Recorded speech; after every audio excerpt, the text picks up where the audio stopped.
ನೋಡಿ ಮೈಸೂರು ಪಾಕ್ ಮಾಡೋದಕ್ಕೆ ಬರಲ್ಲ ಅನ್ನೋರು ಆರಾಮಾಗಿ ಮಾಡ್ಕೋಬೋದು. ಅಷ್ಟು ಸಿಂಪಲಾಗಿ ಹೇಳ್ಕೊಡ್ತಾ ಇದ್ದೀನಿ. ಹಾಯ್ ಎಲ್ಲರಿಗೂ ನಮಸ್ಕಾರ. ಹೇಗಿದ್ರಿ? ಚೆನ್ನಾಗಿದ್ದೀರಾ? ನಾನು ಕೂಡ ಚೆನ್ನಾಗಿದ್ದೀನಿ. ನೀವು ಚೆನ್ನಾಗಿದ್ದೀರಾ ಅಂತ ಅಂದ್ಕೊಂಡಿದ್ದೀನಿ. Welcome to my Banashankari all in one ಚಾನಲ್ಗೆ. ಇಲ್ಲಿ ನೋಡಿ, ನಾನು 1/4 kg ಆಗೋಷ್ಟು ಹಸಿ ಕಡಲೆ ಹಿಟ್ಟನ್ನು ಎಲ್ಲ ಕ್ಲೀನ್ ಮಾಡಿ ತೊಗೊಂಡಿದ್ದೆ. ಅದಕ್ಕೆ ಸ್ವಲ್ಪ ಬಿಸಿ ತುಪ್ಪನ ಹಾಕ್ತಾಯಿದ್ದೀನಿ. ನೋಡಿ, 1/4 kg ಹಸಿ ಕಡಲೆ ಹಿಟ್ಟಿಗೆ ಬಿಸಿ ತುಪ್ಪ ಹಾಕಿ ಕಲಿಸ್ಬೇಕು ನಾವು. ನಿಮಗೆ ಗೊತ್ತಾಗುತ್ತಲ್ವ ಯಾವ ಹದಕ್ಕೆ ಕಲಿಸ್ಬೇಕು ಅಂತಂದರೆ ತೋರಿಸ್ತೀನಿ ನೋಡಿ. ನಾನು ತುಂಬ ಅಂದರೆ ತುಂಬ ಸಿಂಪಲಾಗಿ ಮಾಡ್ಕೋಬೋದು. ಕೆಲವೊಬ್ಬರಿಗೆ ಮಾಡೋದಕ್ಕೆ ಬರಲ್ಲ ಅಂತ ಚಿಂತೆ ಮಾಡ್ತಿರ್ತೀರ ಅಂತ ತೋರಿಸ್ತಾ ಇದ್ದೀನಿ ನೋಡಿ. ಇವಾಗ ನಾನು ಅದನ್ನು ನೀವು ಗಟ್ಟಿ ಇರೋ ತುಪ್ಪ ಹಾಕಬೇಡಿ, ಯಾಕಂದರೆ ನಮಗೆ ಸ್ವಲ್ಪ ಲೂಸ್ ಅಂದರೆ ಸ್ವಲ್ಪ ಅಳಕಾಗಿ ಹಿಟ್ಟು ಬೇಕಾಗತ್ತಲ್ಲ, ಹಂಗಾಗಿ ಹೇಳಕತ್ತೀನಿ. ತುಪ್ಪದಲ್ಲೇ ನೀವು ಕಲಿಸ್ಕೊಳ್ಳಿ. ನೋಡಿ, ಈ ಥರ ಗಂಟಾಗಬಾರ್ದದು, ಕೈ ಆಡಿಸ್ಕೊತಾನೆ ಇರಿ ಗಂಟಾಗದೆ ಥರ. ಇವಾಗ ನೋಡಿ, ನಾನು ತೋರಿಸ್ತೀನಿ ನೋಡಿ ಫ್ರೆಂಡ್ಸ್ ಯಾವ ಥರ ಇರಬೇಕು ಅಂತ.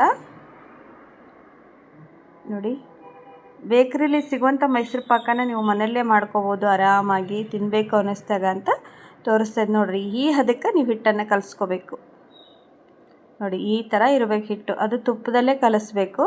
ಮತ್ತು ಇದಕ್ಕೆ ನಾನಿಲ್ಲಿ ಯಾವ ಬಣ್ಣ ಏನೂ ಹಾಕಿಲ್ಲ, ಇಷ್ಟೇ ಸಿಂಪಲ್ಲಾಗಿ ಹಿಟ್ಟನ್ನು ಕಲಿಸಿ ಒಂದು 10 ನಿಮಿಷ ಇದನ್ನು ಎತ್ತಿಟ್ಬಿಡೋಣ. ಈ ಕಡೆ ಸಕ್ಕರೆ ಪಾನಕ ಮಾಡ್ಕೊಳ್ಳೋಣ ಬನ್ನಿ. ನೋಡಿ, ಇದನ್ನು ನಾನು ನೀಟಾಗಿ ಸ್ವಲ್ಪ ಹಸಿ ಇತ್ತು, ಹಾಗಾಗಿ ಅರಿವಿಂದ ಒರೆಸ್ಬಿಟ್ಟು ಇದಕ್ಕೆ ನಾನು ಸಕ್ಕರೆನ ಹಾಕ್ತಾಯಿದ್ದೀನಿ. ನೋಡಿ, 1/4 kg ಹಸಿ ಕಡಲೆ ಹಿಟ್ಟಿಗೆ ನೀವು ಅರ್ಧ kg ಸಕ್ಕರೆ ಹಾಕಬೇಕು. ಯಾಕಂದರೆ ಹಸಿ ಕಡಲೆ ಹಿಟ್ಟು ಸ್ವಲ್ಪ ಕಹಿ ಇರುತ್ತಲ್ವ, ಇಸ ಇರುತ್ತೆ, ಅದಕ್ಕೆ ಹೇಳ್ತಾಯಿದ್ದೀನಿ. ನಿಮಗೆ ಸಕ್ಕರೆ ಸ್ವಲ್ಪ ಜಾಸ್ತಿ ಹಾಕ್ಕೊಂಡ್ರೂ ಪರವಾಗಿಲ್ಲ. ಅರ್ಧ kg ಹಿಟ್ಟಿಗೆ 1 kg ಸಕ್ಕರೆ ಹಾಕಿ, ಇಲ್ಲ 3/4 kg ಹಾಕಿರಿ ನಿಮಗೆ ಸಿಹಿ ಭಾಳ ಆಕತಿ ಅಂದ್ರೆ. ಮತ್ತು 1/4 kg ಹಿಟ್ಟಿಗೆ ಮಾತ್ರ ಅರ್ಧ kg ಸಕ್ಕರೆ ಹಾಕಬೇಕು ನೀವು. ನೋಡಿ, ಇವತ್ತು ತೋರಿಸ್ತೀನಿ. ಇದಕ್ಕೆ ಸ್ವಲ್ಪ ಒಂದೇ 1 ಲೋಟದಷ್ಟು ನೀರನ್ನು ಹಾಕ್ತೀನಿ.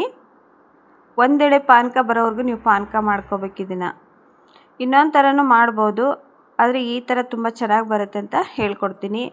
ಇದು ನೀರು ಫುಲ್ಲು ಕರಗಿಬಿಟ್ಟು ಪಾನಕ ಬರೋವರೆಗೂ ನಾವು ಬಿಟ್ಬಿಡೋಣ. ಇದೇನು ಬೇಗ ಬಂದುಬಿಡುತ್ತೆ, ಯಾಕಂದರೆ ಸ್ವಲ್ಪ ಆಗಿರೋದ್ರಿಂದ ಬೇಗನೆ ಪಾನಕ ರೆಡಿ ಆಗಿಬಿಡ್ತೈತಿ. ಇವಾಗ ನೋಡಿ, ಕುದೀತಾ ಇದೆ. ಈ ಥರ ಕುದಿಬೇಕದು. ಇವಾಗ 1 ಸ್ಪೂನಿಂದ ನೀವು ನೋಡಬೇಕು. ಇದನ್ನು 1 ಸ್ಪೂನಿಂದ ಸ್ವಲ್ಪ ಪ್ಲೇಟಲ್ಲಿ ಹಾಕ್ಕೊಂಡು ಹಿಂಗೆ 2 ಬೆಳ್ಳಿಂದ ನೀವು ಅದನ್ನು ಈ ಥರ ಇದನ್ನು ಮಾಡಿದ್ರಿ ಅಂದರೆ ಗೊತ್ತಾಗ್ಬಿಡುತ್ತೆ. ಮತ್ತು ಈ ಒಂದು ಸೈಡು ನೀವು ಎಣ್ಣೆನ ಕಾಯಕ್ಕೆ ಇಟ್ಕೋಬೇಕು. ಇದಕ್ಕೆ ಎಣ್ಣೆ ಬೇಕೇ ಬೇಕು ನೋಡಿ, ಬಿಸಿ ಬಿಸಿ ಎಣ್ಣೆ ಹಾಕಬೇಕು ನಾವು ಮೈಸೂರು ಪಾಕಿಗೆ.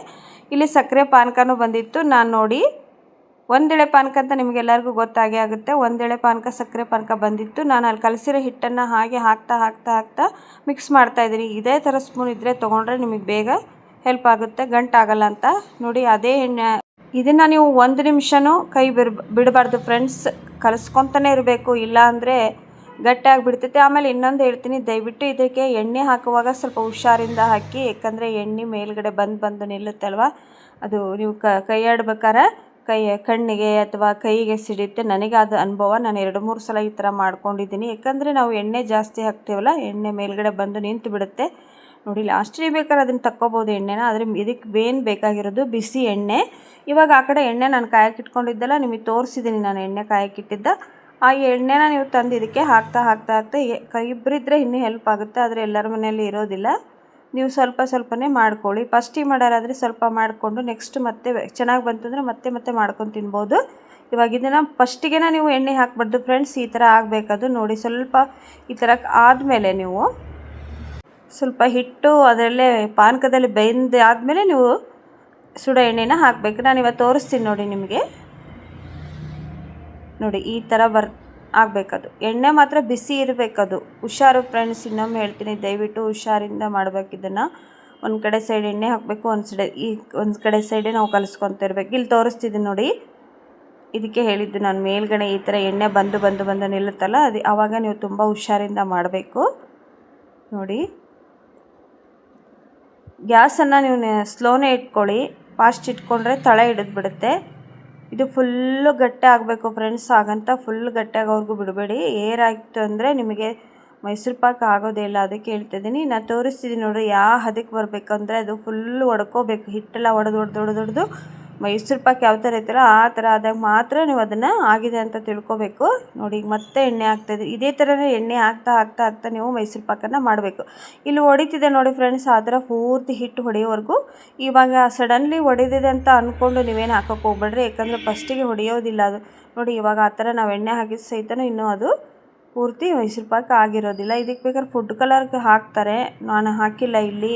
ನೋಡಿ ಒಂದು ಹೇಳ್ತೀನಿ, ಪಾನಕ ಎಲ್ಲರಿಗೂ ಗೊತ್ತಿದೆ ಅಂತ ನಾನು ಅದನ್ನೇನು ತೋರಿಸ್ತಿಲ್ಲ. ಪಾನಕ ಒಂದೇಳೆ ಪಾನಕ ಬಂದರೆ ಸಾಕು. ಒಂದೇಳೆ ಪಾನಕ ಹತ್ರ ನಿಮ್ಗೆ ಗೊತ್ತಾಗಿರುತ್ತೆ. 2 ಬೆಳೆಯಿಂದ ಹೀಗೆ ನಾವು ಅದನ್ನು ಪಾನಕ ಕೈಗೆ ಹಿಡ್ಕೊಂಡ್ರೆ ಈ ಥರ ಲೋಳೆ ಬರುತ್ತಲ್ಲ, ಅವಾಗ ಆಗಿದೆ ಅಂತ ಅಂದ್ಕೊಂಡು ನೀವು ಮೈಸೂರು ಪಾಕ ಹಿಟ್ಟನ್ನು ಹಾಕಬೇಕು. ಈಗ ನೋಡಿ ನಾನು ನೆಕ್ಸ್ಟ್ ಮತ್ತೆ ಹಿಟ್ಟಿಗೆ ನಾನು ಎಣ್ಣೆ ಒಟ್ಟು ಬಿಡೋಂಗಿಲ್ಲ ಫ್ರೆಂಡ್ಸ್, ಎಣ್ಣೆನೇ ಇದಕ್ಕೆ ಭಾಳ ಹಿಡಿಯೋದು. ನೋಡಿ ಅದಕ್ಕೆ ನಾನು ನಿಮಗೆ ಬೇಗ ಹೆಲ್ಪ್ ಆಗಲಿ ಅಂತಲೇ ತುಪ್ಪದಲ್ಲಿ ಕಲಿಸ್ಬಿಟ್ಟು ತೋರಿಸ್ತಾ ಇದ್ದೀನಿ. ಇಲ್ಲಾಂದರೆ ನೀವು ಸಕ್ಕರೆ ಪಾನಕನ ಮಾಡಿಕೊಂಡು ಅದರ ಹಿಟ್ಟನ್ನು ಹಾಕಿ ಸಹಿತ ಮಾಡ್ಬೋದು. ನೋಡಿ ಸಕ್ಕರೆ ಪಾನಕ ಮಾಡಿರ್ತಿಲ್ಲ, ಹಸಿ ಕಡಲೆ ಹಿಟ್ಟನ್ನು ಹಾಕಿಬಿಟ್ಟು ಆಮೇಲೆ ಮಾಡ್ಬೋದು. ನೋಡಿ ಈ ಥರ ಗಟ್ಟಿ ಆಗ್ತಾ ಬಂತು. ನೋಡಿ ಆಗಿದೆ ಇದು ಫ್ರೆಂಡ್ಸ್, ಇವಾಗ ಆಗಿದೆ ನೋಡಿ. ನಾನು ಅದು ಮೇಲ್ಗಡೆ ಎಣ್ಣೆ ಫುಲ್ ಬಂದು ನಿಂತಿತ್ತಲ್ಲ, ಅದನ್ನು ತೆಗೆದುಬಿಟ್ಟೆ. ಯಾಕಂದರೆ ನನಗೆ ತುಂಬ ಸಿಡಿತಾ ಇತ್ತದು. ಅದಕ್ಕೆ ಫಸ್ಟ್ ಮಾಡ್ತಾ ಇರೋರಿಗೆ ಹೇಳ್ತಿದ್ದೀನಿ, ದಯವಿಟ್ಟು ಸ್ವಲ್ಪ ನೋಡಿಬಿಟ್ಟು ಮಾಡಿ. ಯಾಕಂದರೆ ನಮ್ಮದು ಸೇಫ್ಟಿ ನಮಗೆ ಮುಖ್ಯ ಆಗಿರುತ್ತಲ್ಲ, ನಮಗೆ ಮೇನ್ ಇರೋದೇ ಸ್ಕಿನ್ ಇಂಪಾರ್ಟೆಂಟ್ ಅಂತ ಹೇಳ್ತೀನಿ. ಅದಕ್ಕೆ ನೀವು ಸ್ವಲ್ಪ ಗಮನ ಕೊಟ್ಟು ಮಾಡಿದರೆ ಬೆಟರ್ ಅಂತ ಹೇಳ್ತೀನಿ. ನೋಡಿ ಇವಾಗ ರೆಡಿ ಆಗಿದೆ. ಇದನ್ನು ನಾನು ಒಂದು ಪ್ಲೇಟಿಗೆ ಹಾಕಿದ್ದೀನಿ ನೋಡಿ ಈ ಥರ. ಇದನ್ನು ನೀವು ಸ್ವಲ್ಪ ತಣ್ಣಗಾಗೋ ತನಕ ಬಿಡಬೇಡಿ, ಹಾಗೆ ಬೇಗನೆ ಇದನ್ನು ಕಟ್ ಮಾಡಿಬಿಡಿ. ಯಾಕಂದರೆ ತಣ್ಣಗಾದ್ಮೇಲೆ ನಿಮಗೆ ಕಟ್ ಮಾಡೋದಕ್ಕೆ ಬರೋದಿಲ್ಲ. ನೋಡಿ ತುಂಬ ಚೆನ್ನಾಗಾಗ್ತವೆ, ಟ್ರೈ ಮಾಡಿರಿ. ಮತ್ತು ನೀವು ಯಾರೆಲ್ಲ ಈ ಥರ ಮಾಡಿದಿರ ಅಂತ ನನಗೆ ಕಮೆಂಟ್ ಬಾಕ್ಸಲ್ಲಿ ಹೇಳಿ. ನಿಮ್ಗೆ ಯಾವ ಕಲರ್ಗೆ ಯಾವ ಆಕಾರಕ್ಕೆ ಬೇಕೋ ಅಷ್ಟು ಸೈಜನ್ನು ಕಟ್ ಮಾಡ್ಕೊಳ್ಳಿ. ಸಿಕ್ಕಾಪಟ್ಟೆ ಸುಡ್ತಾ ಇರ್ತದೆ, ಸುಡೋದಿರುವಾಗಲೇ ಕಟ್ ಮಾಡಿ ಇಟ್ಬಿಡಿ. ಯಾಕಂದರೆ ಅದು ಬಿಕ್ಕಂತಂದರೆ ಮೈಸೂರು ಪಾಕು ಆಮೇಲೆ ಕಟ್ ಮಾಡೋಕ್ಕೆ ನಿಮಗೆ ಬೇಗ ಬರೋದಿಲ್ಲ. ನೋಡಿ ತುಂಬ ಮೃದುವಾಗಿ ಬರ್ತವೆ, ಸಖತ್ತಾಗೆ ಬರ್ತವೆ. ಫಸ್ಟಿಗೆ ಒಂದು ಸ್ವಲ್ಪ ಮಾಡಿ ನೋಡ್ಕೊಳ್ರಿ, ನಿಮಗೆ ಬಂದೇ ಬರುತ್ತೆ. ಆಮೇಲೆ ಮತ್ತೆ ಟ್ರೈ ಮಾಡ್ತೀರಾ ನೀವೇ. ಆದರೆ ಒಂದು ಮಾತು, ತುಂಬ ಹುಷಾರಿಂದ ಮಾಡಬೇಕು, ಸ್ವಲ್ಪ ಟೈಮ್ ಹಿಡಿಯುತ್ತೆ. ಮತ್ತು ಕೈ ಅಂತೂ ಸಿಕ್ಕಾಪಟ್ಟೆ ನೋವು ಬರುತ್ತೆ. ಯಾಕಂದರೆ ನಾವು ಅದನ್ನು ಕೈ ಆಡೋದನ್ನು ಬಿಡೋದಿಲ್ವಲ್ಲ, ಅದಕ್ಕೆ. ಕುಂದ ಮಾಡೋದು ಮೈಸೂರು ಪಾಕ್ ಮಾಡೋದು ಸೇಮು. ಕುಂದಾನು ಯಾವ ಥರ ಗಟ್ಟಿಯಾಗೋವರೆಗೂ ನಾವು ಕಲಿಸ್ಕೊತಾನೆ ಇರಬೇಕಲ್ವ, ಇದನ್ನು ಅದೇ ಥರನೇ ಮಾಡ್ಕೊತಿರ್ಬೇಕು.